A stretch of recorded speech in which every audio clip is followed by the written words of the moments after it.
안녕하세요. 3시간 치과 선정현 원장입니다. 잘 지내셨나요? 치과에서 상담하다 보면 자주 받는 질문이 있어요. 이 하나 빠졌는데 꼭 임플란트를 해야 하나요? 라는 질문에는 보통 걱정이 많이 담겨져 있습니다. 비용에 대한 부담, 수술에 대한 두려움, 그리고 정말 필요한 치료인지에 대한 의문입니다. 치아가 하나 빠졌을 때 선택지는 크게 3가지가 있어요. 우선 임플란트를 하는 방법, 두 번째는 브릿지를 하는 방법, 그리고 아무것도 하지 않은 방법이 있어요. 이 중에서 가장 많은 분들이 고민 없이 선택하는 게 사실 3번째예요. 왜냐하면 지금은 안 불편하니까 좀 두고 보지 라는 선택들을 많이 하시죠. 하지만 치아는 하나만 빠져도 주변에 영향을 주기 시작을 합니다. 빠진 공간을 향해서 옆 치아가 서서히 길어지면서 맞물리던 위아래 치아의 균형이 무너지기 시작을 하게 돼요. 처음에는 불편함이 거의 없지만 시간이 지나면서 씹는 힘이 한쪽으로 쏠리고 다른 치아에 부담이 생기기 시작을 해요. 결국 문제는 빠진 치아 하나가 아니라 그 주변 치아들까지 함께 영향을 받게 된다는 점입니다. 그럼 그냥 두는 건 거의 선택지가 아니라고 봐야 할까요? 절대요. 절대 현실적으로는 그렇지 않습니다.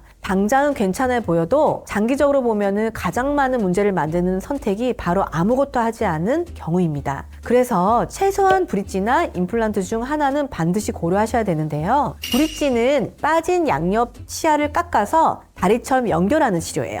치료 기간이 비교적 짧고 수술이 필요 없다는 장점이 있습니다. 하지만 멀쩡한 옆 치아를 깎아야 하고 그 치아들까지 함께 부담을 받게 된다는 단점도 분명히 존재하죠. 브릿지를 또 오래 사용하다 보면 지지하고 있던 치아에도 문제가 생기는 경우도 많아요. 임플란트는 빠진 치아 자리에 인공치근을 심어서 독립적으로 치아 역할을 하게 만드는 치료입니다. 치료 기간이 길고 수술이 필요하다는 부담은 있지만 주변 치아를 건드리지 않는다는 큰 장점도 있습니다. 씹는 힘도 자연치아에 가장 가깝게 회복할 수 있어서 장기적으로 봤을 때는 안정적인 선택이 되는 경우가 많습니다. 그럼 결국 임플란트가 제일 좋은 선택이라고 보면 되나요? 아니요, 또 꼭 그렇진 않아요. 임플란트가 항상 정답은 아니고 환자분의 나이, 잇몸 상태, 전체 치아 상태에 따른 브릿지가 더 적합한 경우도 있습니다. 중요한 것은 치료 이름이 아니라 지금 내 구강 상태에서 어떤 선택이 가장 합리적인지 그거죠. 임플란트든 브릿지든 분명한 기준과 설명을 듣고 선택하는 게 가장 중요합니다. 치아 하나를 빠진 상태를 오래 방치하면 선택지는 점점 줄어들게 되겠죠. 처음에는 브릿지나 임플란트 중에서 고를 수 있던 상황이었어요. 근데 시간이 지나면 임플란트조차 어려워지는 경우가 많죠. 그래서 치아가 빠졌을 때 가장 피하는 거는 아무것도 안 하는 선택입니다.